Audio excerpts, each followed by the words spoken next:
की पहिली सर्वसाधारण सभा झाल्यानंतर आज 18 तारखेला ही स्टँडिंगची आमची पहिलीच सभा आहे. सर्वसाधारण सभेनंतर जी स्टँडिंग असते ती स्टँडिंग आजच झाली.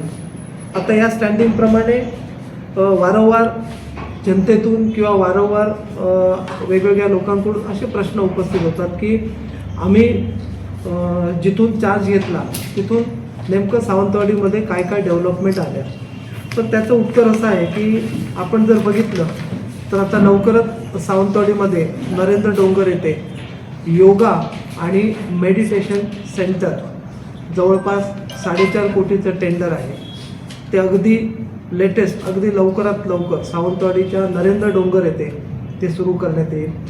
त्यानंतर एक साधारण 1,60,00,000चा एक दुसरा प्रोजेक्ट जो आपल्या मोती तलावाच्या जिथे आपण अस्मिता म्हणतो सावंतवाडीची त्या ठिकाणी राजवाड्याच्या समोर खाऊ गल्ली असा एक प्रोजेक्ट आहे.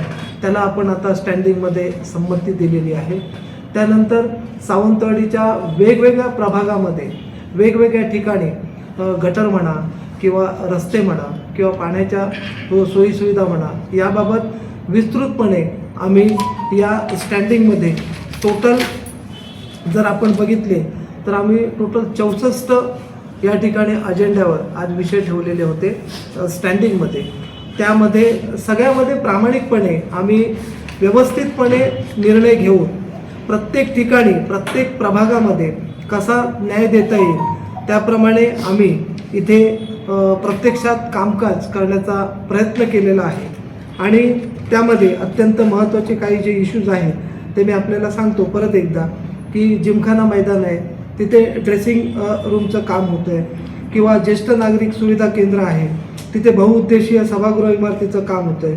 वेगवेगळ्या ठिकाणचे आपण जर बघितलं तर हायमास्ट म्हणा किंवा जे रेग्युलर लाईटची सोयीसुविधा म्हणा त्या बाबतीत सगळ्या प्रभागामध्ये सगळ्यांना समान न्याय अशा प्रकारे आपण विविध योजना या ठिकाणी ज्या अंमलात आणण्याचा प्रयत्न केला आणि त्याला स्टँडिंगमध्ये मान्यता देऊन येत्या काही दिवसातच त्याच्या प्रत्यक्षात कामकाजाबाबत आपल्याकडे ते सुरू होईल. आणि तशा प्रकारे आज 18 तारखेला सकाळी 11 वाजता आम्ही या परिषदेच्या सभागृहामध्ये त्या बाबतीत विस्तृतपणे मीटिंग घेऊन त्या कामाची प्रत्यक्षात आम्ही अंमलबजावणी आजपासून सुरू केलेली आहे.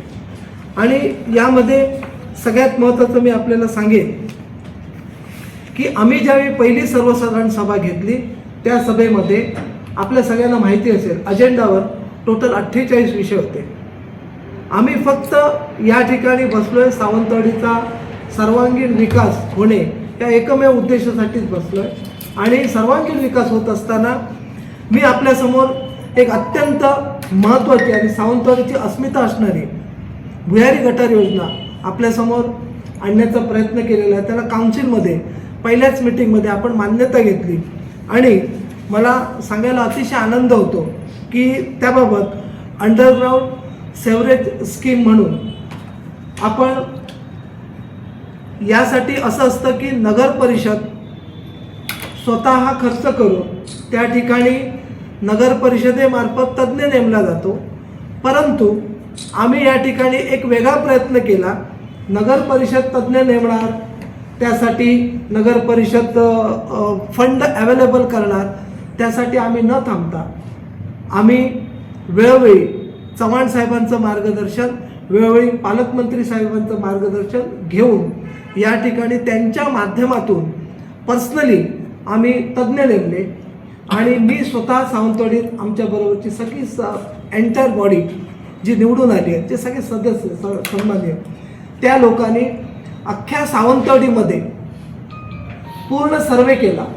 ज्याला आपण कंटूर म्हणतो, ज्याला भौगोलिक परिस्थिती बघून कंटूर करून एक कोल्हापूरचे एक्सपर्ट घेऊन त्यांच्याकडनं आम्ही प्रॉपर या भुयारी गटार योजनेसंदर्भात संपूर्ण सिस्टीम सावंतवाडीची काय आहे त्याचा स्टडी केला. इवन दो मी पर्सनली काही गोष्टी याच्यात जाऊन स्टडी केलेल्या आहेत त्यांना घेऊन एक्सपर्टला घेऊन. आणि त्याप्रमाणे आपल्याला त्यांनी तज्ज्ञ म्हणून जो रिपोर्ट दिला त्यामध्ये सावंतवाडी शहराचा सर्वांगीण विकास होण्यासाठी 60 किलोमीटर ग्रॅव्हिटी सेवर नेटवर्क आपल्याला घ्यावं लागेल आणि हे त्याने इस्टिमेटेड कॉस्ट दिले आहे. त्याची अंदाजित कॉस्ट होते 90 कोटी रुपये.